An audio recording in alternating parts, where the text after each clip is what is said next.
In Lakeside, California, atop a hill where nature meets history, lives Joe, an 87-year-old whose life of service spans a Chicago orphanage, a San Francisco post office, and a Marine's duty.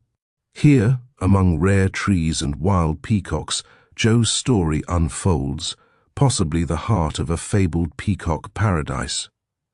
His home crowns a mountain in Lakeside, guarded by 4 rare Torrey pines.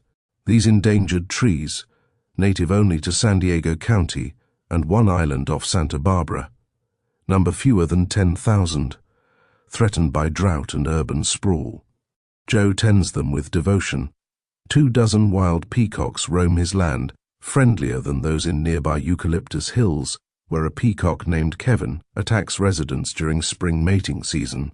Local lore suggests Joe's birds, descended from 2 brought from the wild animal park in the 1980s, form a peacock paradise, drawing curious peagawkers.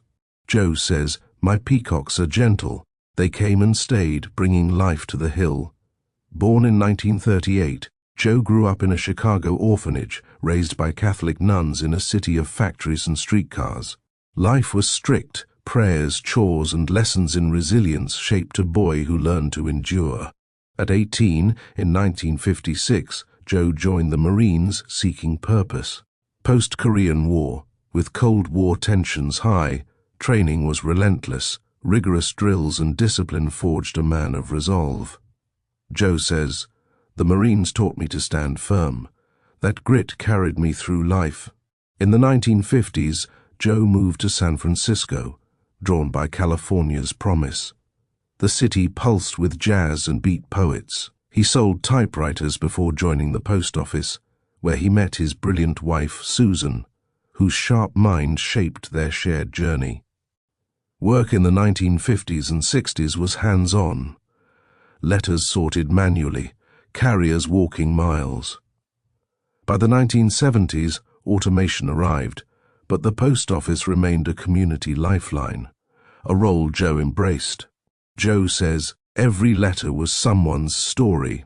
That's what kept me going." As a supervisor, Joe changed history with a bold stand. The post office was thick with cigarette smoke, irritating workers and customers. Joe, alone in his resolve, demanded his team put out their cigarettes. Joe says, "The smoke was unbearable. I said, 'Put 'em out.'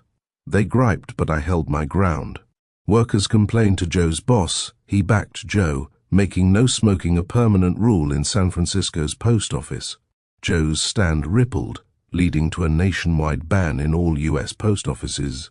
After moving to San Diego, Joe, now a supervisor, welcomed new workers with a slip of the tongue.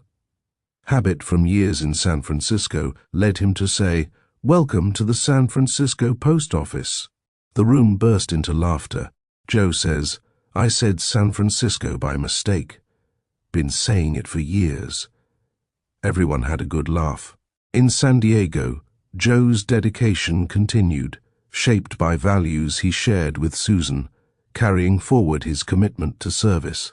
Retired from his San Diego post office days, Joe lives on his lakeside hill, possibly the peacock paradise of local law, where friendlier peacocks draw peagawkers. His 4 Torrey pines and over 24 birds, descended from a 1980s pair, form a sanctuary of his making. Joe says, "This hill is my legacy, for the trees, the peacocks, and the life I've built." In Lakeside, California, Joe's hill stands as a testament to a life of service, from a Chicago orphanage to a nationwide change, from marine duty to a haven for nature. Joe's legacy shines as brightly as a peacock's train.